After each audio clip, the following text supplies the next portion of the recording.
things. So we have an attitude of openness, an attitude of closedness, we have an attitude of receptiveness, and we find different levels of attraction in different people, don't we? Some people who we know are just kind of really down in the dumps, doom and gloom, and can be tiresome to be around. Whereas other people with that positive can-do attitude kind of give us life, don't they?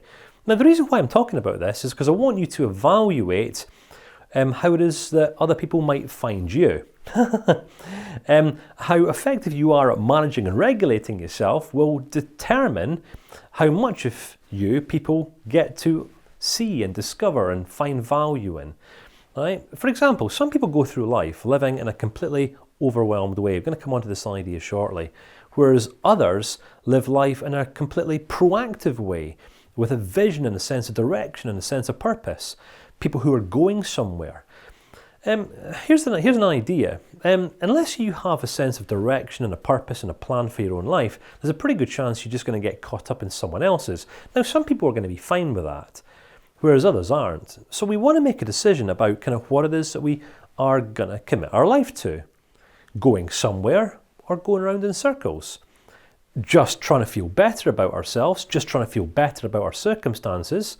And there's lots of quick fix cures and techniques out there. Lots of witches and wizards and magical mystical men and women who will claim to have the cures for your life, managing your emotions, master yourself, fix yourself.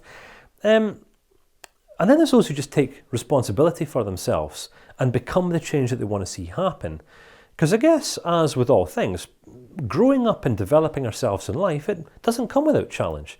I don't know if you've ever been to the gym. I don't know if you've ever worked on your biceps or your triceps or your quads or your back or whatever. If you've ever been into personal fitness, for the first point I want to make, it's a surefire way of boosting and developing your confidence, getting your body in shape. Healthy body influences a healthy mind, all right? And it does. When body is overweight and it's kind of like grungy and droogy and we're kind of all sweaty and greasy, that doesn't do anyone's self-esteem any favours whatsoever.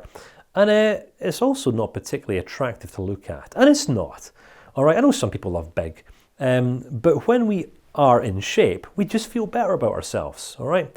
Which is, one of the most effective emotional kind of quick wins that we can get working on our physical body. But here's the thing. Whether you believe that you can or whether you believe that you can't, you've already made up your mind. All right, and this is a reflection of the quality and the maturity of your thinking. There's an idea, and this is that we kind of use two different gauges by which to judge ourselves and by which we judge other people. Think about it, right? When it comes to judging other people in life, and this is relevant in light of how it is that we kind of manage our relationships in life. So when it comes to judging people, how do we judge people? We judge people by evaluating what they say and what they do. We take people at face value, don't we? So if people say and do things that we like, that we approve of, that we agree with, that kind of make us happy, we like people, don't we? But when people say and do things that we don't like, what do? We judge them, say, you're a bad person because you said and done something that I didn't like. So we judge people, other people, by what they say and by what they do. But what happens when it comes to how it is that we judge ourselves? Well, most people, not saying all people, but most people judge themselves by what they intend to do and by what they intend to say. Think about it. Think about the last time you were in a conversation with someone when you really put your foot in your mouth and said something that you didn't mean to say. What happens? Right? You automatically go on that back foot and, oh, terribly sorry, I didn't mean to say that, or I didn't mean to do that. That was a mistake. My intentions were not reflected through my words or through my actions. Right? So of course we naturally don't want to be judged by other people in response to our words and our actions, because our words and actions sometimes get us into a bit of trouble. We sometimes say and do things that we don't mean to say and do. So we don't want to be judged by our words or by our actions. We want to have our intentions understood. But sorry, how do we treat most other people? Oh, that's right. Their intentions are irrelevant, because at all times we're judging what they say and what they do. Intentions are completely irrelevant. Oh, are we not a people of double standards? Yes, of course we are. All right, so we want to be successful. We want to be effective in our relationships. We either won't learn how to be effective and do relationships more effectively, and we either believe that we can't for some reason, we are blocked, we are incapable. We might be here today because we want to, which is probably going to be the reason why you are here. You'll want to improve your social relationships and how you relate to yourself more effectively. You're perhaps here with a question, okay, so how do I? Now we're getting somewhere. How do I? Now we're starting to ask the right questions. Now we're starting to think flexibly and open-mindedly. Okay, I'll try to, which is okay. Master Yoda had an opinion about trying to do things. I think he said something like, there is no try in life, there is only do or do not do. So trying to do something is better than not trying to do something. Asking how we do something isn't quite trying, and wanting to do something isn't asking how to do something, i.e. build better relationships with ourselves and with others. This is how I want to help you change your mind, all right? And this is how I want you to ultimately, this is the journey that I want you to go on. So one of the first main ideas is this. Self-awareness comes first. Self-discipline comes second. Going from I can't, I won't, up until I will go and get that success requires self-awareness and also requires self-discipline.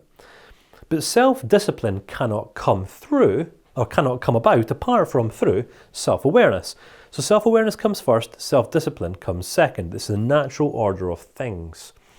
And our willingness to become disciplined within ourselves will be influenced by the state of our mindset. We will either be of a growth-orientated mindset or we won't be. We're going to be focused on growing and improving and developing, or we're not going to be focused on growing and improving and developing. And we're not going to be focused on that if we don't think that we can, if we don't understand how to. All right? Own it. It's kind of like an accountable mindset. You have opportunity in your life for improvement.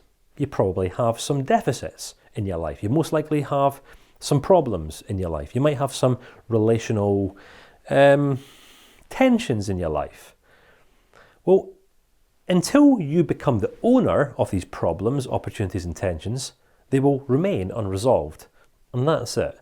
All right, so the growth mindset is an own it mindset, where we actually commit to this process of owning the changes that we actually want to see happen in our lives. Self-awareness, crucial part of all of this. An authentic mindset, where we're just being real with ourselves. If we're not being real with ourselves, how on earth are we going to be real with other people? Right? An idea is that you might be able to fool some people some of the time, but you can't fool all people all of the time. People aren't stupid, neither are you, neither am I, right? We can all smell and sense falseness a mile away.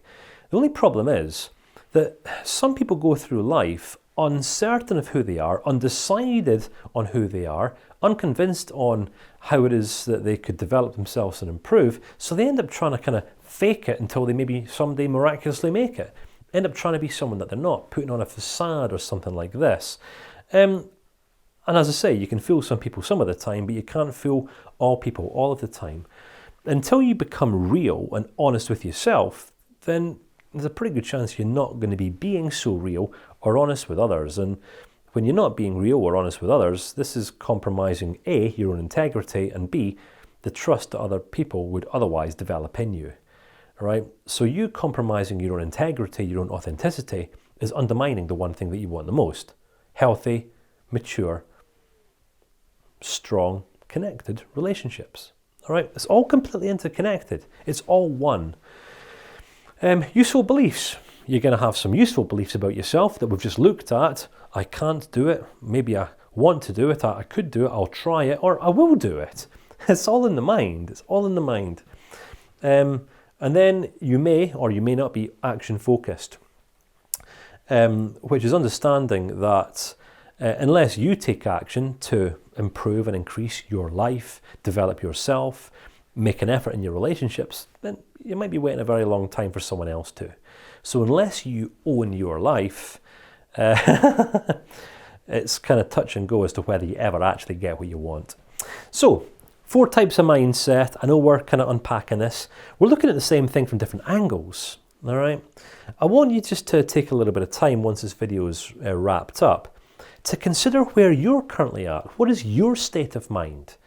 So you get to be of an overwhelmed mindset, burdened by your experience. I can't do it, I don't know how, I'm not good enough, no one's would be interested in me, I'm not lovable, I'm not likable, I'm not interesting, I'm not fascinating, therefore I'm just going to go through life and be completely overwhelmed. All right, it's where many people spend their days. All right, so I ask you, I'm not saying this is kind of how you live your life, but many people do. If the shoe fits, by all means wear it. How do you enjoy being around people who are overwhelmed with life, emotionally overwhelmed, emotionally disempowered? Do you find them inspirational? Do you find them life-giving? Do you find them exciting, fascinating to be around? Or are you kind of looking at your clock when in their company, just kind of trying to get away as soon as physically possible? And I think we know what the answer is, don't we? We can develop a problem-solving mindset, which is significantly more useful than the overwhelmed mindset. This serves neither man nor beast. The problem-solving mindset is, okay, right, I've got some issues in my life. My relationships aren't where I want them to be. My emotions aren't tickety-boo. I've got some room for improvement. I could work on my own growth and development. I could possibly even consider upskilling. It's entirely up to me. If my life is a problem, unless I own this problem, then realistically, no one else is gonna, so I might as well. So we develop a problem-solving mindset. But here's the thing. We don't want to stay in this place. We don't want to just spend the rest of our days focused on solving problems. Now, don't get me wrong, it means that you might not ever have too many problems at any one given moment in time, but you also might not necessarily feel like you're moving forward, progressing in life simultaneously. Reason being, because the problem-solving mindset is kind of like firefighting, just putting out fire. There's a fire over here, there's a fire over there. And also, focusing on problems isn't particularly inspiring. So if you are the kind of person who focuses primarily on the problems in your life, then when you're talking about your problems, that might not come across as too engaging when interacting with other people. But listen, you know, the proof is in the pudding. The fruits and the results of your relational life will speak for themselves, all right? So this gives you an opportunity to check yourself before you wreck yourself, kind of giving you that checkup from the neck up, right? Make sense? See why we're here? What I'm going to encourage you to step into at your earliest convenience is this goal-setting mindset. Problem-solving is fine, all right? That just becomes a habit, a bit of a skill set that we just put in the bag as we get on with life. The goal-setting mindset is about us actually taking time to consider what we actually want. The goal-setting mindset becomes a slightly more empowered mindset. But then better still, the opportunist mindset. And this is when we don't just set some goals. I mean, goals are fine. I've got goals in my life and that's all fine. But we actually stop and we ask ourselves a bit of a more reflective, contemplative question, or a question that's definitely worth reflecting upon and contemplating. What opportunity am I missing in my life?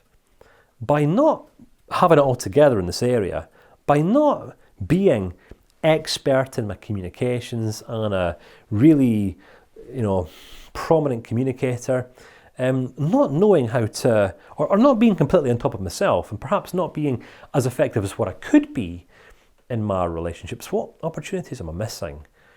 Professionally, socially, intimately? You get to decide this for yourself. And all I'm really doing here is I want to help you to start formulating some relational goals, all right? Master your emotions to revolutionize your social skills. One comes before the other.